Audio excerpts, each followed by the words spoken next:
ओम नमो भगवते वासुदेवाय। अष्टविंशोऽध्याय।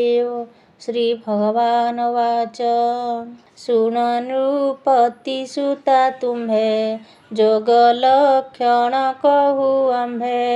मन प्रसन्न जेबे होई सन्मार्ग ଭାବକୁ ଗମଇ ଏଣୁ ଏ ଗ୍ରାମ୍ୟ ଧର୍ମ ଛାଡ଼ି ନିବୃତ୍ତି ମାର୍ଗେ ଚିତ ବଢ଼ି ନିଶ୍ଚଳ ସ୍ଥାନରେ ସେ ବସି ଲବ୍ଧ ଆହାରେ ପ୍ରାଣ ପୋଷି ଅହିଂସା ସତ୍ୟ ମାର୍ଗେ ମଜି ଅନ୍ତେ ପ୍ରତିଗ୍ରହେ ତେଜି ଯେ ବ୍ରହ୍ମଚର୍ଯ୍ୟ ଆଚରଣ ତପସ ଉଚ୍ଚ ଧୟନ ପୁରୁଷ ରୂପୀ ନାରାୟଣ ତାପାଦେ କରଇ ଅର୍ଚ୍ଚନ ନିଶ୍ଚଳ ଆସନେ ବସିବ ମୌନ ବ୍ରତ ଆଚରିବ ମନକୁ ନିର୍ବିଷୟ କରି ଇନ୍ଦ୍ରିୟ ସମୂହ ଆବରି ଆହାର ଜିଣି ପ୍ରତ୍ୟାହାରେ ପ୍ରାଣକୁ ସ୍ଥାପିବ ନିଶ୍ଚଳେ ଆତ୍ମାରେ ଆତ୍ମାକୁ ଚିନ୍ତିବ ବୈକୁଣ୍ଠ ଲୀଳାଦି ଯେ ଭାବ ବୁଦ୍ଧିର ବଳେ କର୍ମ ସାଧି ନିଶ୍ଚଳ ଯୋଗରେ ସମାଧି ଏ ବିଧି ଅନ୍ୟ ମାର୍ଗେ ନାହିଁ ଶୁଣ ଗୋ ମାତ ମନ ଦେଇ ବିଶୁଦ୍ଧ ଦେଶରେ ଆସନ କୃଷ୍ଣ କମଳ କୃଷ୍ଣ ଜିନ ସ୍ୱସ୍ତିକ ଆସନେ ବସିବ ଆନନ୍ଦେ ଯୋଗ ଅଭ୍ୟାସିବ ଯେ ପ୍ରାଣୀ ଅପର ବିବେକ ପୂରକ କୁମ୍ଭକରେ ଚକ ଏ ମାର୍ଗେ ପ୍ରାଣଙ୍କୁ ଶୋଧିବ ନିଶ୍ଚଳ ଚିତ୍ତରେ ଚିନ୍ତିବ ଯେମନ୍ତେ ବାୟୁ ଅଗ୍ନି ଲାଗି ଲୋହ ଦଗ୍ଧରେ ମଳ ତ୍ୟାଗୀ ସେ ରୂପେ ପ୍ରାଣାୟାମ କଲେ ଆତ୍ମା ନିର୍ମଳ ହୁଏ ଭଲେ ସମସ୍ତ ଦୋଷ ଏଣେ ହରେ ଯେ ବାପାତକ ପୂର୍ବେ କରେ ପ୍ରତ୍ୟାହାରର ବଳେ ମନ ଧ୍ୟାନରେ ଜାଣଇ ତ୍ରିଗୁଣ ମନ ପ୍ରସନ୍ନ ଯେତେବେଳେ ଯୋଗକୁ ସାଧିବ ନିଶ୍ଚଳେ କଳା କାଠାଦି ଦଣ୍ଡେ କ୍ଷଣେ ନାସିକା ଅଗ୍ରେ ସୁଲକ୍ଷଣେ ଧ୍ୟାନେ ଚିନ୍ତନ୍ତି ଭଗବାନ ଅନାଦି ପରମ କାରଣ ଶ୍ୟାମ ସୁନ୍ଦର କଳେବର ବଚନ ଅମୃତ ମଧୁର ପ୍ରସନ୍ନ ବଦନ ସୁନ୍ଦର ତେଜ ଦେବଙ୍କୁ ଅଗୋଚର ଶ୍ରୀବତ୍ସ ଚିହ୍ନ ବକ୍ଷସ୍ଥଳେ କିବା ଉପମା ଦେବା ଭଲେ ମୁକୁତା ଚାପ ସରି ହୋଇ କଣ୍ଠେ କସ୍ତୁଭ ମଣି ସୋହି ଲମ୍ବିତ ତାର ପୃଷ୍ଠ ଦେଶେ ପାଟଳ ପ୍ରାୟେ ସେ ପ୍ରକାଶେ ଅମଳ ବନ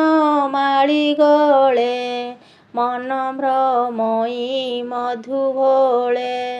ମଧୁର ଧ୍ୱନି ସେ କରନ୍ତି ଆନନ୍ଦେ ଉଡ଼ି ପନ୍ତି ପନ୍ତି କିରୀଟ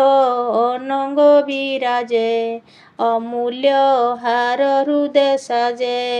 ରତ୍ନ ନୂପୁର ପାଦେ ସୋହି କିବା ଉପମା ଦେବା ତହିଁ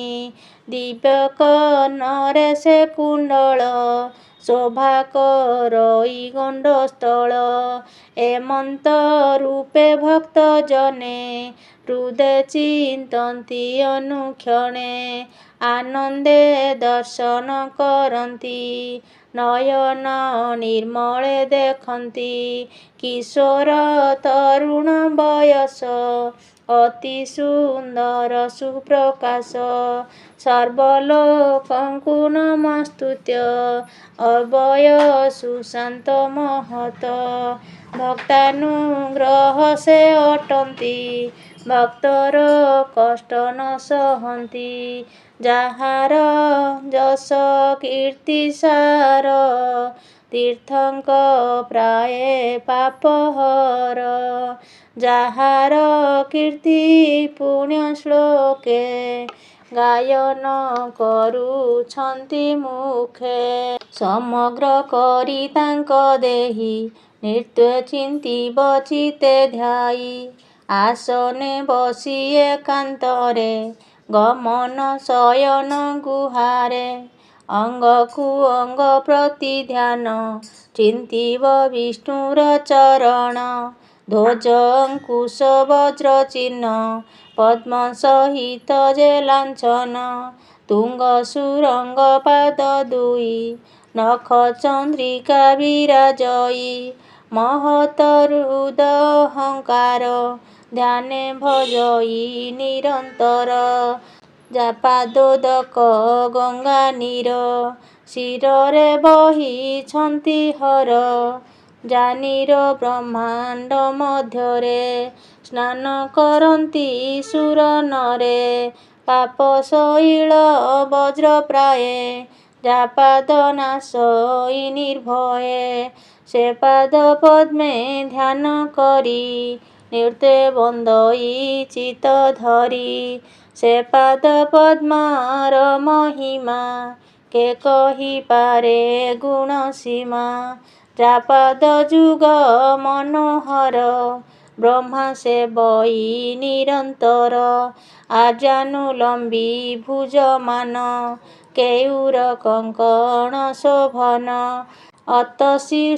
କୁସୁମର ପ୍ରାୟେ ଅଙ୍ଗ ତାହାର ଶୋଭା ପାଏ ତଡ଼ିତ ଜିଣି ପୀତାମ୍ବର କାଞ୍ଚନ ଦାମ ମନୋହର ଏ ବିଶ୍ୱ ଯାହାର ହୃଦର ସପ୍ତ ସମୁଦ୍ର ଦୀପବର ଜାନାଭି ପଦ୍ମ ବ୍ରହ୍ମା ଜାତ ଅଖିଳ ବ୍ରହ୍ମାଣ୍ଡର ନାଥ ଏମନ୍ତ ଭାବେ ଯାହା ଚିନ୍ତି ଅପରେ ହୃଦୟ ଆକୃତି କତ ମଣି ପ୍ରାୟ ଶୋଭା ସ୍ତନ ଯୁଗଳ ଦିବ୍ୟ ପ୍ରଭା ତା ମଧ୍ୟରେ ବିଶଦ ଯେହାର ଅତ୍ୟନ୍ତ ଶୋଭା ସେ ହୃଦର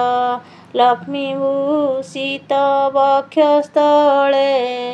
ଅର୍ଦ୍ଧେକ ଶୋଭା ମଣିକରେ ଅଖିଳ ଲୋକ ମନୁସୂତ ଶୋଭା ଯେ କରେ ଜନ୍ମ ମାତ୍ର ମନ୍ଦର ଗିରି ଶୃଙ୍ଗ ପ୍ରାୟେ ତା ଭୁଜ ଦଣ୍ଡ ଶୋଭା ପାଏ ଯେ ଚକ୍ର ଧରିଛନ୍ତି କର ଅପରିଣାମ ତେଜ ତାର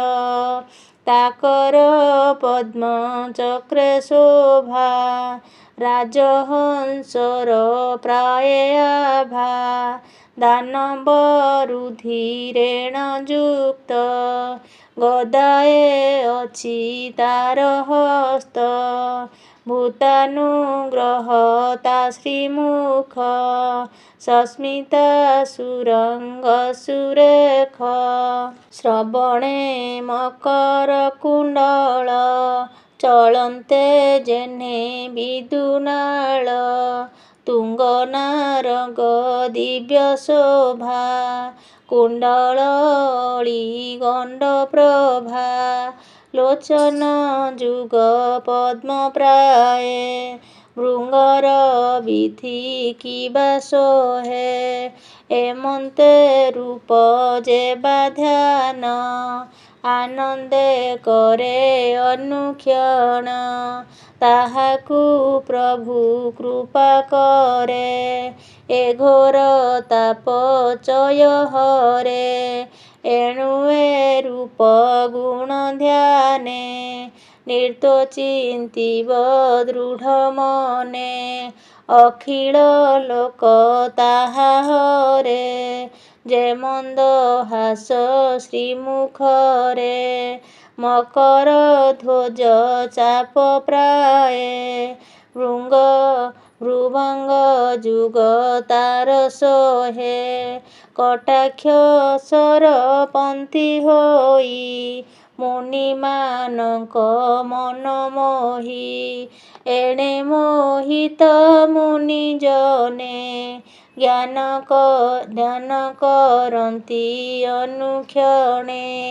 ତାହାର ଉଚ୍ଚ ହାସ୍ୟ ଧ୍ୟାନ ଅରୁଣ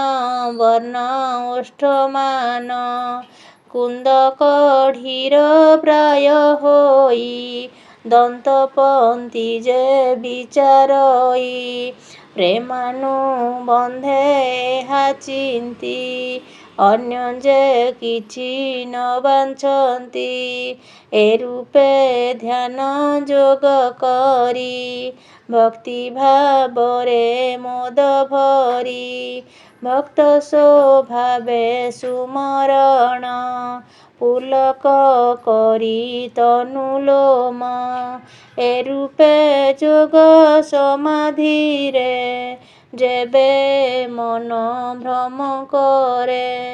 ତେବେ ସଙ୍ଗମ ମନ କରି ଧ୍ୟାନେ ଚିନ୍ତିବ ନରହରି ଏ ରୂପେ ନିର୍ବିଷୟ ହୋଇ ନିଷ୍କାମ ମାର୍ଗେ ଯୋଗ କହି ଏ ରୂପେ ନିର୍ବିଷୟ ହୋଇ ନିଷ୍କାମ ମାର୍ଗେ ଯୋଗ ଧ୍ୟାଇ ପରମାନନ୍ଦ ରୂପ ଚିନ୍ତି ବ୍ରହ୍ମ ନିର୍ବାଣ ସେ ଲଭନ୍ତି ଜ୍ୟୋତି ସ୍ୱରୂପ ଆତ୍ମା ଏକ ସର୍ବତ୍ର ଦେଖଇ ପ୍ରତ୍ୟକ୍ଷ ଗୁଣ ପ୍ରବାହକୁ ନାଶଇ ଅଗମ୍ୟ ଦିବ୍ୟ ସ୍ଥାନ ପାଇ ଏ ରୂପେ ଭକ୍ତି ଯୋଗ ସାଧି ତରଇ ସଂସାର ଜଳଧି ଜାଣଇ ସୁଖ ଦୁଃଖ ଭାବ ଜନ୍ମ ମୃତ୍ୟୁର ପରାଭବ ଦୈବ ଅଧୀନେ ଯେତେ ନର ଏ ମାର୍ଗେ ନୁହନ୍ତି ପ୍ରବର ଏ ଦେହ ସତ୍ୟ ପ୍ରାୟ ମଣି ବିଷୟ ଭ୍ରମେ ଅନୁକ୍ଷଣି ମଦିରା ଅର୍ଥେ ଭୋଳ ହୋଇ ଯେମନ୍ତେ ଦିବସ ସେ ହୋଇ ସେ ରୂପେ ପ୍ରବୃତ୍ତି ନିବୃତ୍ତି ଅଜ୍ଞାନେ ତାହା ନ ଜାଣନ୍ତି ଏ ଦେହେ କର୍ମବଶ ହୋଇ ସର୍ବ ସଂକଳ୍ପ କରିଥାଇ ଯାବତ ଯୋଗ ସିଦ୍ଧ ନୋହି ତାବତ ବିଷୟ ଭ୍ରମଇ ପୁତ୍ର କଳତ୍ର ଗୃହ ଧନେ ସ୍ନେହ ବନ୍ଧନ ପ୍ରାଣୀମାନେ ଆତ୍ମାର ତୁଲ୍ୟ ପ୍ରାୟ ମଣେ ତୋଷେଣ ଭ୍ରମେ ଅନୁକ୍ଷଣେ ଯେମନ୍ତେ ଅଗ୍ନିଧୂମ ବଳ କେବେହେଁ ନୁହଇ ନିର୍ମଳ ସେ ରୂପେ ବିଷୟାନ୍ଧେ ପ୍ରାଣୀ କେବେହେଁ ଆତ୍ମାକୁ ନ ଚିହ୍ନି କାଷ୍ଠରୁ ଧୂମ ଅଗ୍ନି ଜାତ ସେ କାଷ୍ଠ ଦହଇ ଯେମନ୍ତ ଅଜ୍ଞାନୁ ଜ୍ଞାନ ଜାତ ହୋଇ ବିଷୟ ବାସନା ଦହଇ ଭୂତ ଇନ୍ଦ୍ରିୟ ଗଣ ଯେତେ ପ୍ରଧାନ ପୁରୁଷ ସହିତେ ଏକ ଅନେକ ରୂପ ହୋଇ ବ୍ରହ୍ମାଣ୍ଡେ ଲୀଳା ସେ କରଇ ଏମନ୍ତ ଭାବେ ବ୍ରହ୍ମ ଜ୍ଞାନ ପ୍ରାଣୀ ଚିନ୍ତନ୍ତି ଅନୁକ୍ଷଣ ଏ ସର୍ବଭୂତ ତାର ଦେହି ସେ ସର୍ବଭୂତ ମଧ୍ୟେ ଥାଇ ଏମନ୍ତେ ଭାବେ ସର୍ବଭୂତେ ଅନ୍ୟନ୍ୟ ଦେଖିବ ନିରତେ ସେ ଜ୍ୟୋତିର୍ମୟ ଆତ୍ମା ଯୋନି ଗୁଣ ପ୍ରବାହ ଭେଦେ ଘେନି ସତ ସତ ଆତ୍ମା ସେହି ତା ବିନୁ ଅନ୍ୟ ନାହିଁ କେହି परम भक्त भाव एहि एभावे चिंत मन देई तेबे संसारु तरिब श्रीकृष्ण चरण लभिब भोमात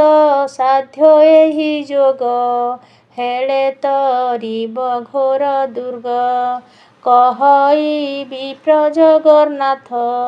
सुजने चिंत एहि पथ एणे संसारु तरि जीव नाही जातना पराभव। इति श्रीमद्भागवते महापुराणे पारमहंस्या संहितायां 82 तृतीय स्कन्धे कपिलदेवहूति संवादे नाम अष्टविंशोऽध्यायो। ओम नमो भगवते वासुदेवाय।